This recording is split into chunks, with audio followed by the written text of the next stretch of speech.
आत्मा ने कहा कि पूरा विश्व नाम लेगा और सतनाम का घर घर उच्चारण होगा, जाप किया करेंगे। ये इसलिए छुपा के रखा था। परमात्मा ने कहा था अपनी प्यारी आत्माओं को, सभी को समझा दिया था कि यदि आप इसको डिस्क्लोज कर दोगे सतनाम को, 2 अक्षर के को, तो आने वाले समय में ये काल अपने दूत भेजेगा।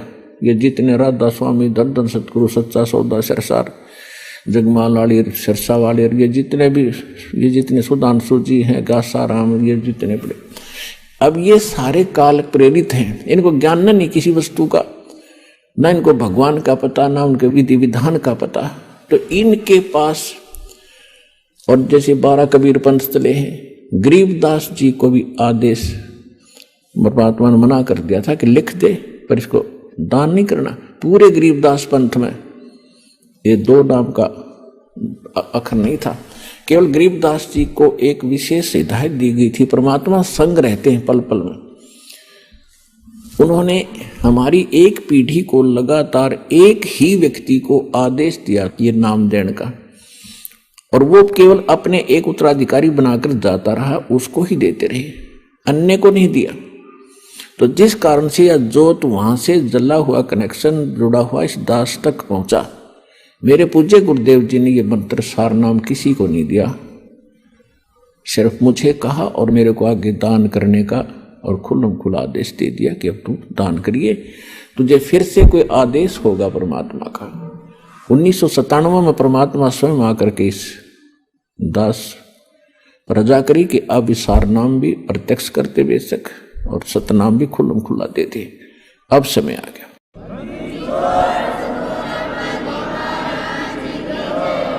तो पुण्यात्माओं, ये इतना सीक्रेट था, पूरे सिख समाज में इसकी भनक नहीं। सतनाम क्या, हर सभी गुण गाते हैं, वाहे गुरु सतनाम, वाहे गुरु सतनाम, वाहे गुरु सतनाम।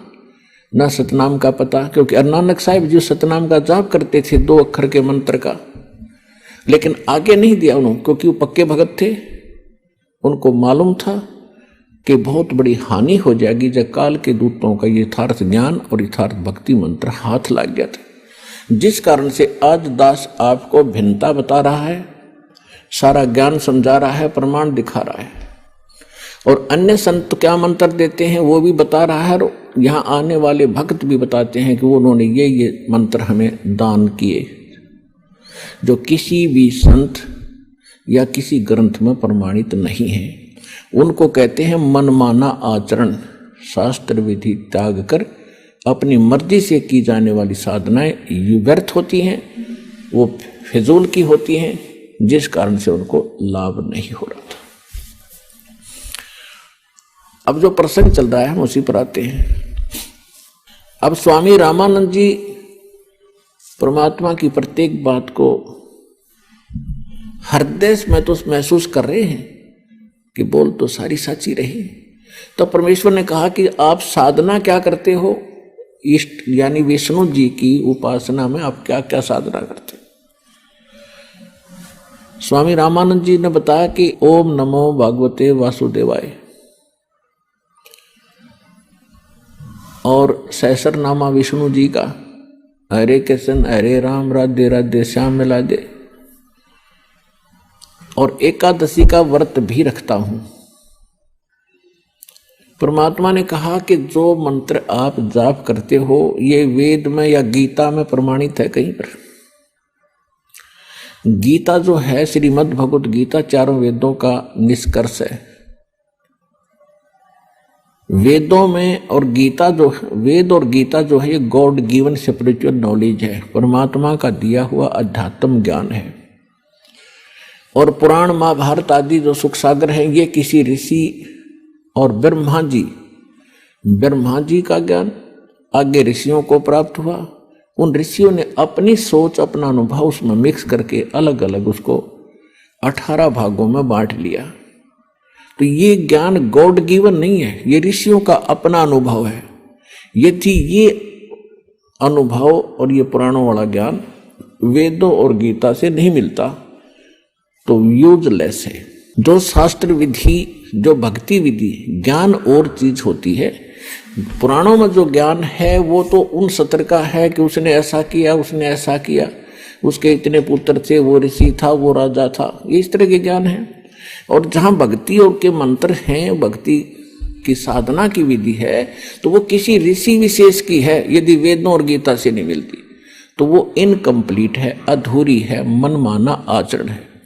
तो परमात्मा ने कहा कि गीता अध्याय नंबर 8 के श्लोक नंबर 13 में एक मंत्र है, ओम इति एकाक्षरम ब्रह्म व्यवहारण माम अनुसमरण यह परियाति तजन देहम सयाति परमाम गतिम। गीता ज्ञान दाता श्री कृष्ण नहीं है। श्री कृष्ण के अंदर वो ब्रह्म बोल रहा है, ब्रह्म। अब ब्रह्म कौन है? क्योंकि पुण्यात्मा आप तो एक सीधे से बालक हो, स्टूडेंट हो, और जिन टीचरों के पास आप पढ़ कर आए हो उनको कह का नहीं पता था, सिर पैर नहीं बता रखा भक्ति का। गीता अध्याय नंबर 15 के श्लोक नंबर 1 में बताया है कि उल्टा लटका हुआ संसार रूपी वृक्ष जानो, जिसकी ऊपर को जड़ है वो तो परम अक्षर ब्रह्म है, परम देव पुरुष है, जो सबके आधार हैं, सबके पालन करता। क्योंकि पूरे वृक्ष को जड़ से ही, मूल से आहार प्राप्त होता है, उसकी खुराक मिलती है, जिससे वो प्रफुल्लित होता है। तो ऊपर को जड़ है वो तो पूर्ण परमात्मा है, और नीचे को शाखा है। और जो संत इस उल्टे लटके हुए संसार रूपी वृक्ष के सभी विभाग बता देता है, स वेदविद। तो ये 600 वर्ष पहले परमात्मा ने स्वयं ये लीला की थी, एक सतगुरु की, एक तत्वदर्शी संत की। उन्होंने 600 वर्ष पहले कहा था, अक्षर पुरुष एक पेड़ है, सर पुरुष वा की डार। सर पुरुष कहते हैं ज्योत निरंजन काल को, ब्रह्म को। अक्षर पुरुष कहो या अक्षर ब्रह्म कहो, सर पुरुष कहो, सर ब्रह्म कहो, तो अक्षर पुरुष एक पेड़ है, सर पुरुष यानी ज्योत निरंजन वा की डार, और तीनों देवा, रजगुण ब्रह्मा, सतगुण विष्णु, तमगुण शिव जी, तीनों देवा शाखा है, और फिर पात रूप संसार। अब मूल कौन है? वो जड़ कौन है? अब परमात्मा यहां ऑप्शन छोड़ गए। वैसे तो उन्होंने जगह जगह कहा कि हम ही अलखला हैं, कुतुब गोस और पीर, गरीबदास खालिक धनी हमारा नाम कबीर। लेकिन यहां इस दास के लिए छोड़ दिया, बताने के लिए कि जड़ कौन है? वो परम अक्षर ब्रह्म है। उसका प्रमाण कहां है? गीता अध्याय नंबर 15 के श्लोक नंबर 16 और 17 में 3 पुरुष हैं, 16 में है 2 पुरुष। गीता अध्याय नंबर 15 के श्लोक नंबर 16 में 2 पुरुष है, सरपुरुष और अक्षर पुरुष। और ये दोनों नासवान, और इनके अंतर्गत जितने प्राणी आते हैं वो सारे नासवान। जीवात्मा तो किसी की भी नहीं मरती, हो तो विषय अलग है। तो सरपुरुष कौन है? अक्षर पुरुष कौन है? सरपुरुष ये ज्योत स्वरूपी निरंजन ब्रह्म है, जो ब्रह्मा विष्णु महेश का पिता है, दुर्गा का पति है। सरपुरुष की जो है केवल 21 ब्रह्मांड है, 21। और इसके बाद जो अक्षर पुरुष है, सरपुरुष के यानी ब्रह्म के 21 ब्रह्मांड है, और अक्षर पुरुष जो है उसके 7 शंख ब्रह्मांड है। नील पद्म शंख, 7 शंख ब्रह्मांड का स्वामी है। इसको पर ब्रह्म भी कहते हैं। एक तो ये ज्योति निरंजन भी ब्रह्म कहलाता है, और फिर इससे नेक्स्ट ब्रह्म, दूसरा ब्रह्म यानी पर ब्रह्म। तो ये 2 तो स्पष्ट कर दिए गीता अध्याय नंबर 15 के श्लोक नंबर 16 ने। अब गीता अध्याय नंबर 15 के श्लोक नंबर 17 में कहा कि उत्तम पुरुष तु अन्य परमात्मा इति उदाहरते है, यह लोकत्रयम् आविश्य विवर्ती अवैश्वर है।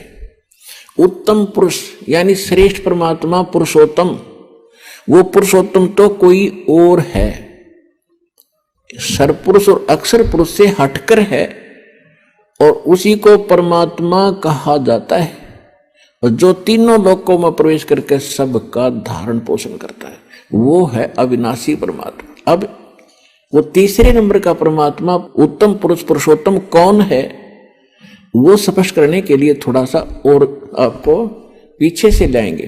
गीता अध्याय नंबर 4 के श्लोक नंबर 34 में कहा है कि अर्जुन, यदि तूने पूर्ण परमात्मा के पाने की और भक्ति मार्ग को यथार्थ ढंग से जानना है, तो तत्वदर्शी संतों के पास जा, वो तत्व ज्ञान रखते हैं।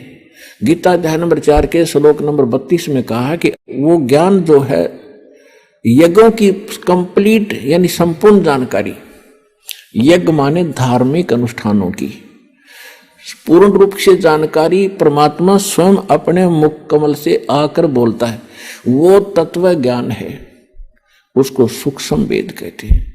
यहां अनुवादकर्ताओं ने गीता अध्याय नंबर 4 के श्लोक नंबर 32 में अनुवादकर्ताओं ने जहां इनकी बुद्धि स्लप करेगी, फेल होगी, इन्होंने उल्टे अर्थ कर दिए।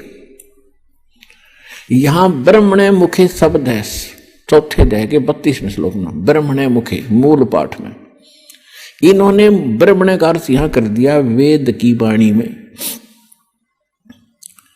और गीता अध्याय नंबर 17 के श्लोक नंबर 23 में ये ब्रह्मणे शब्द है, ओम तत्सत इति निर्देश ब्रह्मणे त्रिविध समर्थ है। उसमें लिखा है कि ब्रह्मणे माने सच्चिदानंद घन ब्रह्म यानी पूर्ण परमात्मा के पाने के लिए 3 मंत्र के जाप का निर्देश है, ओम तत्सत। ये 3 पुरुष हैं, 3 भगवान हैं, 3 ब्रह्म हैं। एक सरपुरुष कहो, इसको सरब्रह्म कहो, दूसरा अक्षर पुरुष कहो, इसको अक्षर ब्रह्म कहो, और तीसरा, अब तीसरे को क्लियर करने दास जा रहा है। तो यहां 3 मंत्र हैं, ओम तत्सत। ओम तो ब्रह्म का, और तत् ये परब्रह्म का, अक्षर पुरुष का, और सत है ये तीसरे परमात्मा का जो उत्तम पुरुषत्वन्य उस परमात्मा का मंत्र है। ये कोड वर्ड है, तत् और सत ये सांकेतिक है, ओम सीधा डिक्लेयर है तो पहले से सार्वजनिक है। तो 3 पुरुष हैं। गीता अध्याय नंबर 17 के श्लोक नंबर 23 में उनके 3 मंत्र हैं, तीनों के जाप हैं, उससे कंप्लीट कोर्स बनता है मोक्ष का। अब गीता अध्याय नंबर 4 के श्लोक नंबर 32 और 34 का सारांश है। गीता ज्ञानदाता कहता है कि वो परमात्मा स्वयं अपने मुख कमल से यहां आकर अपने मुख कमल से जो ज्ञान देता है वो कंप्लीट स्पिरिचुअल नॉलेज है, वो पूर्ण अध्यात्म ज्ञान है, और उसके अंदर यज्ञों की यानी धार्मिक अनुष्ठानों की जानकारी विस्तार से कही गई है। वो तत्व ज्ञान है जो भगवान स्वयं आकर बोलता है।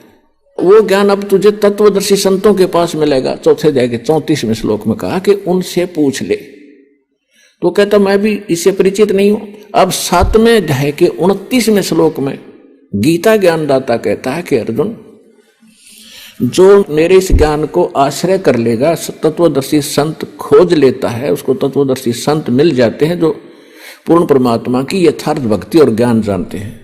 उसके पश्चात उनकी क्या स्थिति होती है कि जरा मरण मोक्षाय यतन्ति ते, जरा मरण मोक्षाय यतन्ति ये ते ब्रह्म तत्विदु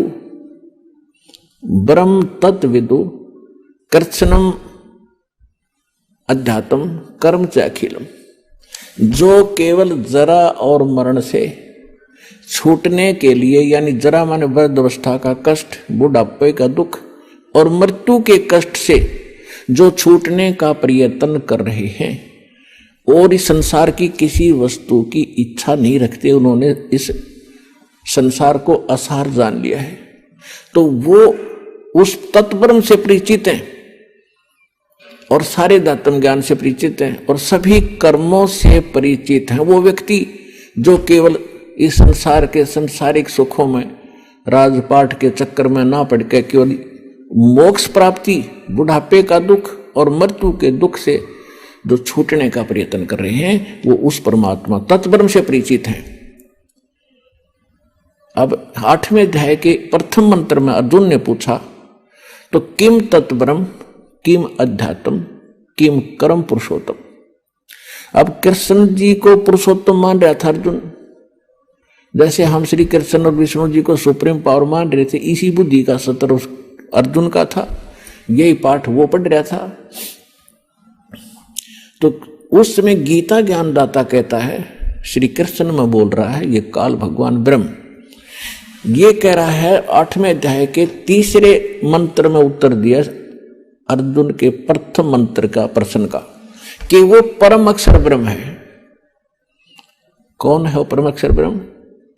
जिसके जानने के बाद उस तत्वदर्शी संत की प्राप्ति के उपरांत जो उसको समझ जाते हैं, वो केवल यहाँ के सांसारिक सुखों के अतिरिक्त से हटकर केवल मोक्ष की ही कामना करते हैं, वो परम अक्षर ब्रह्म है।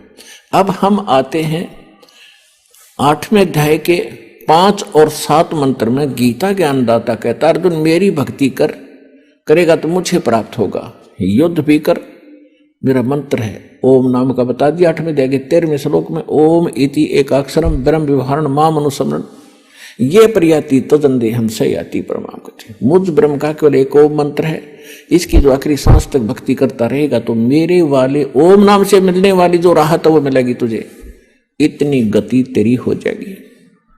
लेकिन युद्ध करना पड़ेगा, युद्ध भी कर, मेरा सेवन भी कर। 8वें अध्याय के 5 और 7 श्लोक में अपने आत्मा जहां युद्ध करना है वह शांति कहा।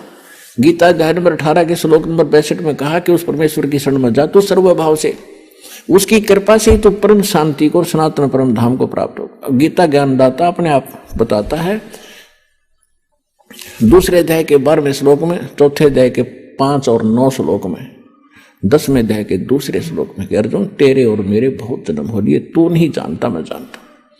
इससे सीधा कि जन्म मृत्यु श्री कृष्ण में बोल रहा है, जो भगवान तुम श्री कृष्ण ही मान रहे हो स्वामी जी, तो श्री कृष्ण जी भी जन्म मृत्यु में कहता है। गीता ज्ञानदाता स्वयं कहता मेरी जन्म मृत्यु होती है। तो जब तक जन्म मृत्यु है तो शांति कहाँ। गीता अध्याय नंबर 15 के श्लोक नंबर 4 में कहा कि तत्वदर्शी संत की प्राप्ति के उपरांत परमेश्वर के उस परम पद की खोज करनी चाहिए, जहां जाने के बाद साधक फिर लौटकर कभी संसार में नहीं आते, उनकी कभी जन्म मृत्यु नहीं होती। और केवल उस परमात्मा की भक्ति करो और सब त्याग दो जिसने सब ब्रह्मांडों की रचना की है। अब गीता ज्ञानदाता तो कह रहा स्वामी जी कि किसी और परमात्मा है, उसकी साधना करने से जन्म मृत्यु कभी नहीं होती, और आप स्वयं स्वीकार कर रहे हो कि मैं स्वर्ग जाऊंगा फिर पता नहीं कहां जन्म होगा। तो ये खाक साधना है। फिर क्या समझा आपने सदग्रंथों को, क्या समझा आपने श्रीमद् भगवत गीता को। अब 5 वर्ष का बालक ऐसा मुंह तोड़ जवाब दे रहा है 104 साल के ब्राह्मण को। अहंकार अभिमान इस जीव का सबसे बड़ा दुश्मन है। लेकिन साधु संत भक्त से कहीं भी जन्मे हो, चाहे वो राजा हो या रंक, उनमें तड़फ न्यारी होती है। समय आने पर वो सब त्याग देते हैं जिनके शुभ लक्षण होते हैं, जिनके शुभ संस्कार अधिक होते हैं। अब स्वामी जी सुन रहे हैं, अंदर कलेजा छिल रहा है, ऊपर से ब्राह्मण बने बैठे हैं। अभी अब परमात्मा आगे बता रहे हैं। गीता अध्याय नंबर 15 के श्लोक नंबर 16 और 17 में जो 3 पुरुष बताए, सरपुरुष अक्षर पुरुष, ये 16वें श्लोक में बता दिया। 17वें में उत्तम पुरुष है तो अन्य परमात्मा इति उदाहरत है, यह लोक धर्म अविश्य विवर्ती अवैश्वर। अब गीता अध्याय नंबर 15 के श्लोक नंबर 1 से इसका लिंक है। ऊपर को जड़ और नीचे को 3 गुण रूपी शाखा वाला, ये उल्टा लटका हुआ संसार रूपी वृक्ष है, जिसकी ऊपर को जड़ है वो तो पूर्ण परमात्मा है, और नीचे को 3 गुण रजगुण ब्रह्मा सदगुण विष्णु तमगुण शिव जी रूपी शाखा है। तो परमात्मा ने स्वयं आकर बताया था कि अक्षर पुरुष एक पेड़ है, सरपुरुष यानी ज्योति निरंजन वा की डार, और 3 देवा शाखा है, ये पात्र रूप संसार। अब ये दास बता रहा है कि जो जड़ है वो परम अक्षर ब्रह्म है। गीता अध्याय नंबर 8 के श्लोक नंबर 3 वाला वो परम अक्षर ब्रह्म है। वो परम अक्षर पुरुष कहो, परम अक्षर ब्रह्म कहो। और गीता अध्याय नंबर 15 के श्लोक नंबर अब 17 पर आते हैं। उत्तम पुरुष है तो अन्य परमात्मा इति उदाहरत है, यह लोक धर्म अविश्य विवर्ती अवैश्वर है। उत्तम पुरुष, पुरुषोत्तम यानी श्रेष्ठ भगवान, जिसको परमात्मा कह सकते हैं, कहा जाता है, जो वास्तव में अविनाशी है, जो सबका धारण पोषण करता है, सबके 3 लोकों में प्रवेश करके सबका धारण पोषण करता है, वो अविनाशी परमात्मा है। वो परम अक्षर ब्रह्म है। वो संसार रूपी वृक्ष की जड़ है, जिससे सबकी परवरिश होती है। पूरे वृक्ष की परवरिश जड़ से होती है, मूल से होती है। तो वो परम अक्षर ब्रह्म जो है वो जड़ है पूरे संसार की, वो परम अक्षर ब्रह्म है। गीता अध्याय नंबर 18 के श्लोक 62 में जिसके विषय में कहा है कि अर्जुन तू सर्वभाव से उस परमेश्वर की शरण में जा, उसकी कृपा से तू परम शांति को और सनातन परम धाम को प्राप्त होगा। तो यहां गीता अध्याय नंबर 8 के श्लोक 5 और 7 में गीता ज्ञानदाता ने अपनी विषय बता दिया कि भक्ति भी कर, युद्ध भी कर, जन्म मृत्यु तेरी भी रहेगी, मेरी भी रहेगी। तो गीता ज्ञान दाता के पास वो कंप्लीट कोर्स नहीं है जिससे जन्म मृत्यु उसकी कट सके और उसके उपासक की कट सके। स्पष्ट कर दिया। अब वो कहता है कि उसके लिए तत्वदर्शी संतों ने खोज ले। तो इस विषय में आज तत्वदर्शी संत ये रामपाल दास है, जिला हिसार, हरियाणा।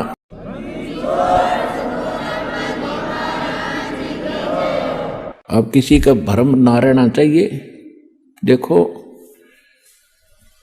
एक 1000 का नोट है, उस पर लिखा है कि मैं धारक को 1000 रुपये देने का वायदा करता हूं। दास पर लिखा नहीं है, दास बोल सकता है कि मैं उपासक को सर्व सुख और पूरा कंप्लीट मोक्ष देने का वायदा करता हूं जब नियम में रहोगे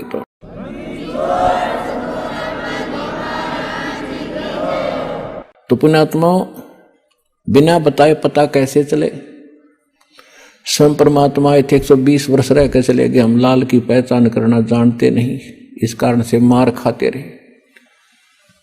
और एक तो कहना होता है, विद प्रूफ प्रूव करूंगा कि इस विषय में किसी के पास ज्ञान नहीं, किसी के पास समाधान नहीं, और कबीर जैसा भगवान नहीं, और इस परमात्मा के दास को जो प्राप्त है, कबीर परमात्मा का दिया हुआ ऐसा कोई ज्ञान नहीं।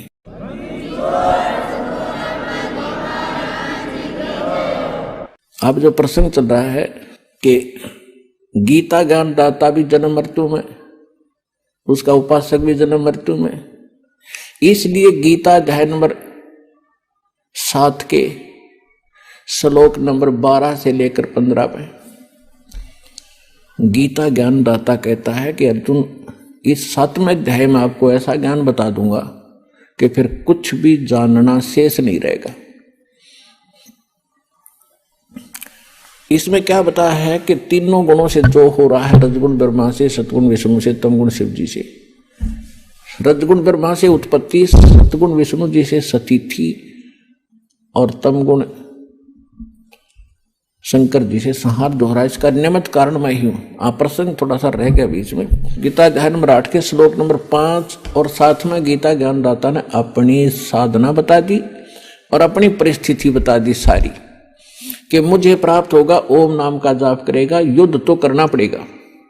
फिर 8वें अध्याय के 8, 9, 10 श्लोक में कहा है कि अर्जुन, जो उस परम अक्षर ब्रह्म की भक्ति करते हैं, उस परम दिव्य पुरुष परमात्मा परम अक्षर ब्रह्म सच्चिदानंद घन ब्रह्म की जो भक्ति करते हैं, जो उत्तम पुरुषत्व है, उसकी भक्ति जो करते हैं, वो भक्ति की कमाई के बल से, भक्ति की शक्ति से, योग बल से, योग माने भक्ति साधना।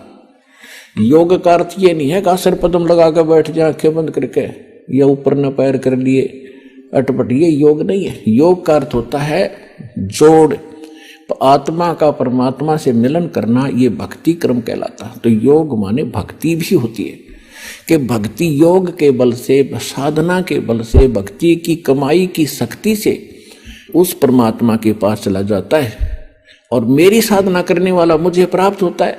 अब उस परमात्मा की भक्ति का उन्होंने मंत्र बता दिया 17वें अध्याय के 23वें श्लोक में, सांकेतिक। ओम तत् सत इति निर्देश ब्रह्मण तिर्विद समर्थ है,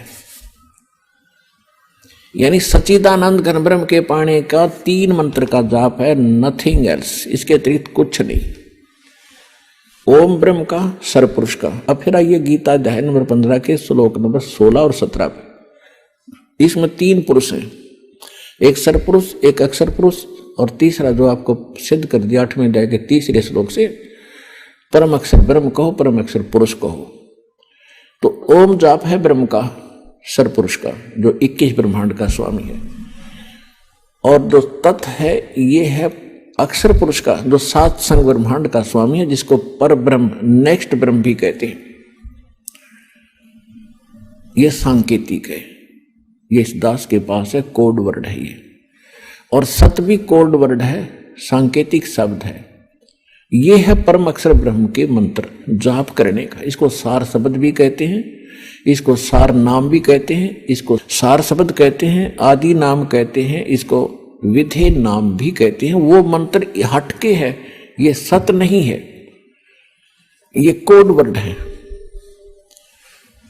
तो इस प्रकार वो तीसरा जो मंत्र है वो सार नाम है, उसको आदि नाम, आदि विधेय नाम और सार शब्द भी कहते हैं। तो अब जो 3 मंत्र का जो जाप है उस परमात्मा के पाने का, अब ओम तो ब्रह्म का सबको पता है, गीता ज्ञानदाता ब्रह्म है, श्री कृष्ण जी में बोल रहा है। वो खुद कहता 8वें अध्याय के 13वें श्लोक में कि ओम इति एकाक्षरम ब्रह्म व्यवहारण माम अनुसमरण। माम माने मुझ, ब्रह्म माने ब्रह्म का, मुझ ब्रह्म का यह एक ओम मंत्र है और कुछ नहीं, बस इति यही। और अंतिम सांस तक जो इसका जाप करता हुआ शरीर त्याग कर जाता है तो ओम से मिलने वाली परम गति को प्राप्त होता है।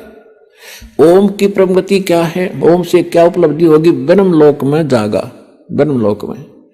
श्रीमद् देवी भागवत 7वां स्कंध 562 और 63 पृष्ठ पे स्वयं देवी जी कह रही है, हिमालय राजा को ज्ञानोपदेश कर रही है और ब्रह्म का स्वरूप बता रही है कि उस ब्रह्म का ओम नाम है। ओम नाम का जाप कर हृदय से उसको पाने का उद्देश्य रख और फिर वहां चला जाएगा, ब्रह्मलोक को प्राप्त होगा। उस ब्रह्म को प्राप्त होगा, वो ब्रह्मलोक रूपी दिव्य आकाश में रहता है। यानी ब्रह्म का साधक, ओम नाम का जाप करने वाला ब्रह्मलोक में जागा। वो ब्रह्म की साधना करा, सरपुरुष की, 21 ब्रह्मांड के स्वामी की, काल की साधना करा है। गीता अध्याय नंबर 8 के श्लोक नंबर 16 में कहा है कि ब्रह्मलोक में गए हुए प्राणी भी पुनरावृत्ति में उनकी जन्म मृत्यु सदा बनी रहेगी। वो ये स्पष्ट कर ही चुका है कि अर्जुन तेरे और मेरे बहुत जन्म हो चुके, तू नहीं जानता मैं जानता हूं। अपन आत्माओं अब आमवर दोगे, आम पढ़न लगे जब हमारी एज के तकरीबन शिक्षित हैं, और नहीं तो आजकल अक्षर ज्ञान वैसे भी करा दिया बुड्ढों को सरकार ने प्रौढ़ शिक्षा के माध्यम से, और आज 90% बल्कि 95% बच्चे इंटेलिजेंट हो चुके हैं। अब दास आपको ये सदग्रंथ पढ़ा रहा है, आप समझने योग्य बनाए भगवान ने पहले, और फिर ये ऐसे इंस्ट्रूमेंट दिए, टीवी चैनल परमात्मा ने बनवाए, इंटरनेट बनवाया, प्रोजेक्टर बनवाए, और ये इलेक्ट्रॉनिक मीडिया मालिक ने दिया। अभी तक तो ये मीडिया वाले इसका दुरुपयोग कर रहे हैं भगवान की दी हुई वस्तु का। ये सारा दिन अटपट दिखावें, गंदी फिल्म दिखावें, झूठी साची खबर फैलावें, और जब इनकी बुद्धि ठिकाना आवेगी, जब इनको झटके देगा मालिक, तो जनता जागेगी। सुबह उठते हैं बकवास दिखावें टीवी में, सामने सो जा बकवास देखे, राम नाम का कि तो जिक्र नहीं। ये संसार बिगाड़ दिया, सभ्यता खराब कर दी इन्होंने। तो अब धीरे धीरे लोग उन पर प्रेशर देंगे, बकवास बंद करो और बढ़िया बात भगवान की चलाओ, बच्चों का भी भविष्य उज्जवल हो और हमें भी चैन की सांस आवे। एक तो राम नाम की कथा सुने, सुबह उठते हैं किसी टीवी चैनल पे और सुनते हैं तीन अन्य नकलियों की अटपट बक बक, उस सिर ना पैर उनका, ना को परमात्मा की कथा, परमात्मा की वाणी सुन ले तो हृदय में कसक होती है। ये सारा दिन अटपट करे, सैकड़ों संत, सैकड़ों चैनल बना दिए। तो जब तक आत्मा को उसका असली आहार नहीं मिलेगा या उठ नहीं सकती, उभर नहीं सकती, और वो उभारने का तरीका परमात्मा की वो वाणी सूक्ष्म वेद वाली इसको मिले, और वो उस वाणी का फिर बोलने वाला अधिकारी हो। आम व्यक्ति भी इस वाणी ने सुनाए जा उसका असर नहीं हो सकता। उदाहरण के लिए जैसे एक राजा था, उसकी रानी धार्मिक थी, गुरु बना रखा था, उसने पता था गुरु बिन मोक्ष नहीं होता, पिछले संस्कार थे। राजा इस बात का विरोधी था कि गुरु बनाने की क्या आवश्यकता, भक्ति घर पे भी कर सकते हैं, गुरु से उपदेश लेना क्या जरूरी है। लेकिन वो अपनी पत्नी को विवश नहीं कर सकता था, कुछ धार्मिकता उसके अंदर भी शेष थी। तो उसने एक दिन अपनी पत्नी से कहा कि मैं आपके गुरुजी से 2 बात करूंगा, मेरे प्रश्न का उत्तर देगा वो। उसकी पत्नी ने कहा कि सभ्यता से बात करिए मेरे गुरुजी से, आपको सब उत्तर देंगे। उसके साथ उनके आश्रम में चले गए अपनी पत्नी के साथ। अब राजा ने जाति प्रश्न किया कि महाराज, आप जो जनता को भ्रमित कर रहे हो कि गुरु नाम दे तभी बात बने, राम राम तो घर बैठ के भी कर ले, कोई कर ले, इसमें क्या क्या दिक्कत आती है? आप लोगों ने तो अपनी रोजी का जीविका बना रखी है दुनिया को भ्रमित करके। अपना आत्माओं परमात्मा जगह जगह आते रहते हैं, अपनी प्यारी आत्माओं को समझाते रहे हैं। कहीं भी जाकर वो किसी साधु संत के रूप में कुछ दिन रहते थे, फिर चले जाते थे। वहाँ जो पुण्य आत्मा होती थी वो आ जाती थी, उनसे आशीर्वाद से धर्म पुण्य करवा कर उनको चार्ज कर जाते थे। इस समय के लिए वो भक्ति को जीवित रखना चाहते थे। तो परमात्मा यानी उस संत जी ने कहा कि राजन, एक विस्तार के साथ आपको बताना पड़ेगा। अब 2 शब्दों में इसका उत्तर मैं दे नहीं सकता, और मुझे और भी बहुत भगत बैठे, इनसे मिलना है। मैं कभी आपके घर आऊंगा तब इसका उत्तर दूंगा। राजा ने सोचा, और अच्छा वहाँ आराम से इसका मगज चाटूंगा, वहाँ जाएगा तो अच्छी बात है, ठीक है जी। समय बता दिया कि उस दिन आऊंगा, तीसरे दिन, और इस समय आऊंगा। अब राजा इंतजार कर रहा था, और रास्ते में पहरेदारों उन जो खड़े थे सैनिक अंगरक्षक, उनको बोल दिया था कि साधु आएंगे, उनको आने देना, रोकना नहीं। स्वयं सिंहासन पर विराजमान होकर बैठा था, सामने आसपास मंत्री खड़े थे, सैनिक अंगरक्षक खड़े थे राजा के। अब ज्यों ही संत जी वहां राजा के पास पहुंचे, वहां सैनिक खड़े थे, सिपाही खड़े थे। उन सिपाहियों से संत ने कहा कि इसे अरेस्ट कर लो, इसको गिरफ्तार करो। किसको? राजा को। राजा की तरफ संकेत कर रहा था कि सैनिकों, इसे गिरफ्तार करो। एक बार कहा, राजा ने सोचा वैसे मजाक कर रहे हैं। दूसरी बार सीरियसली कहा तो राजा ने सोचा ये तो भी बकवाद कर रहा है। तो राजा ने कहा कि सैनिकों, इसको अरेस्ट करो। इतना ही कहा था, सैनिकों ने, सिपाहियों ने उस महात्मा को चारों तरफ से जकड़ लिया। अगले आदेश की इंतजार कर रहे थे कि इसका क्या करें। तब संत जी ने कहा कि महाराज, आप राजन आए अतिथि का, साधु संत का सत्कार किया करते हैं, कैसे बेइज्जती किया करते हैं। तो राजा ने कहा कि आप बात ही कुछ ऐसी कर रहे हो तो ऐसे व्यक्ति को क्या सत्कार दिया जाए, आप क्या बकवास कर रहे हो। संत जी ने कहा, मैं आपके उस प्रश्न का उत्तर दे रहा हूं जो आपने परसों पूछा था मेरे आश्रम में जाके, कि गुरु जी की क्या आवश्यकता है, भक्ति तो हम खुद भी कर सकते हैं। राजा बोला, ये खाक उत्तर दिया, तो आप तो मेरी गद्दी पर कब्जा करना चाहते हो कि तेरी गद्दी को तो मैं थूकूं भी को नहीं। पर बात सुनने में जो बात बताना चाहता था कि जैसे आज आपके वर्ड में पावर है, आपके शब्द में शक्ति है। मैंने वही शब्द बोला कि इसे अरेस्ट करो, गिरफ्तार करो, ये सैनिक टस से मस नहीं हुए, और आपने वही शब्द बोले इसे गिरफ्तार करो, इन्होंने 1 सेकंड की देर नहीं करी, तुरंत गति में आगे। इसी प्रकार संत की शब्द में शक्ति होती है। जो वचन वाणी सत्संग वो करेंगे उससे तुरंत असर होता है, उसको आम आदमी बकता रहो उसे कोई असर नहीं होगा। और यही कारण रहा कि आज तक इन महापुरुषों की वाणी ग्रंथ बनाकर भी लोग जाप करते रहे, इसका पाठ भी करते रहे। कबीर साहिब के कबीर सागर से मूल पाठ बनाकर संध्या, सुबह, दोपहर, शाम करते रहे, उनसे असर नहीं हुआ, क्योंकि वो अधिकारी के मुख से नहीं प्राप्त था, आदेश नहीं था। तो अब इस दास को परमात्मा ने भेजा है आपके लिए अधिकारी बनाकर, और complete in all respect course देकर, और अब आपका पूरे विश्व का कल्याण हो सकता है जब शरण में आकर भक्ति करोगे।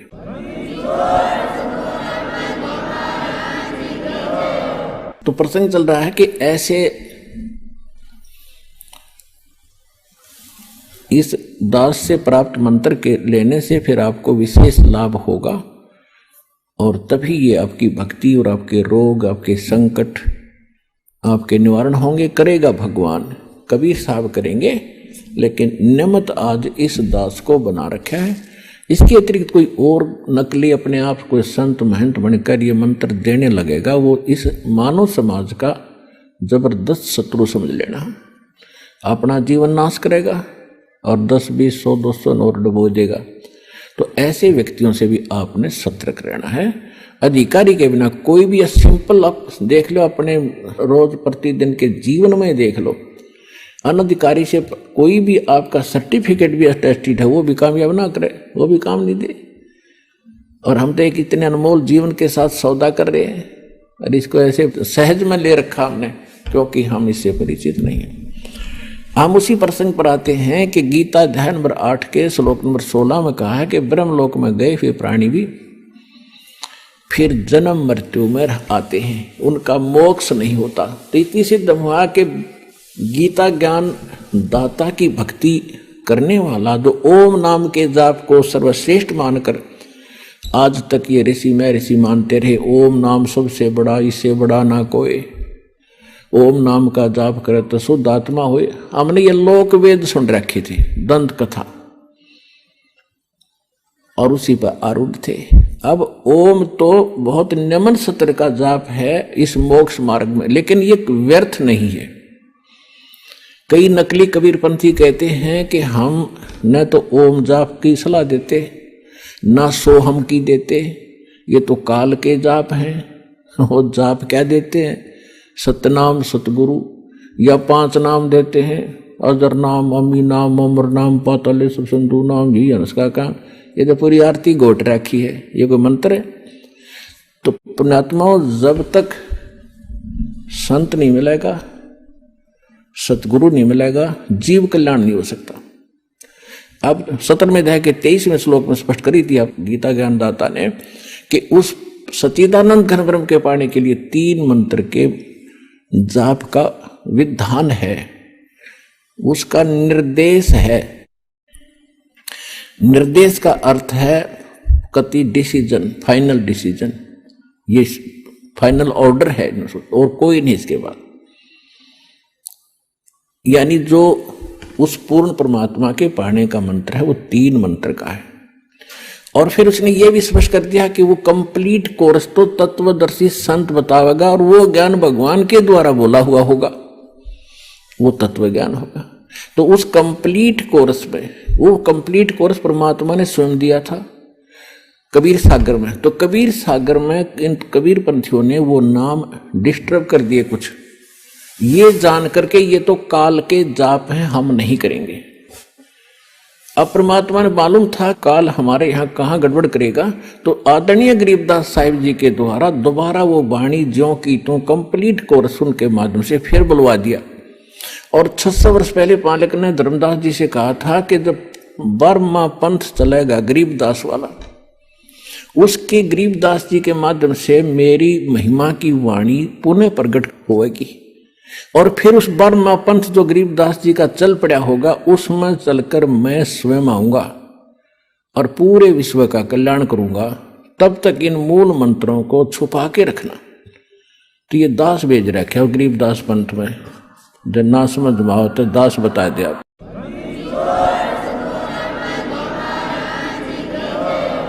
तो अब उस परमात्मा ने वो कंप्लीट कोर्स दे रखा।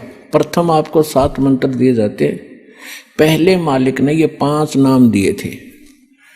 आदरणीय धर्मदास जी को भी तो कंप्लीट कोर्स दे दिया था और उसको प्रतिबंध लगा दिया था, धर्मदास मेरी लाख दुआई, ये मूल ज्ञान और ये सारे मंत्र ये किताबार ना जाए, अपने वंशजों को भी ना बताना। धर्मदास परमात्मा ने यहां तक कह दिया था, अपने बच्चों को भी ना बताना, ना मेरा मिशन फेल हो जाएगा, मेरे बच्चे पार नहीं होंगे, काल के जाल में भयंकर यातनाएं भोगते रहेंगे।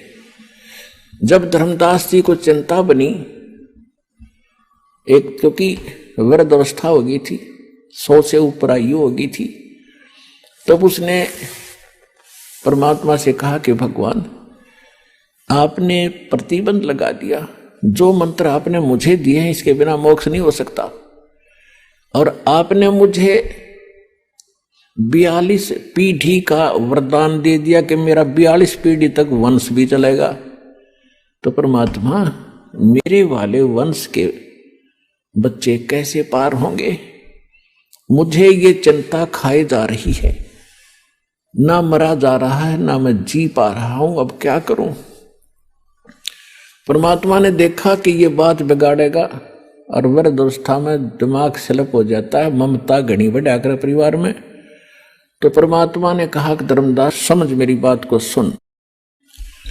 देखो अभी ये मंत्र डिस्क्लोज कर दिया तो पूरे काल के दूतों का हाथ लग जाएंगे, और समय वो अभी आया नहीं है कि सारा संसार समझ सके मेरे को, और यो बात बिगड़ जाएगी। कच्चा काम ना करे तू। और सुन मेरी बात, ये 12 पंथ काल के चलेंगे, और तेरे पंथ में अगर तने नाम दे दिया सच्चा, तो छठी पीढ़ी में जो तेरी छठी पीढ़ी होगी उसने एक काल का दूत भ्रमित करेगा, और वो ये कहेगा कि ये जाप क्या खाक जाप कर रहे हो तुम, ये देवताओं के जाप करते हो। जैसे दास ने आपको 7 नाम दिए हैं, पहले मालिक ने 5 नाम दिए थे,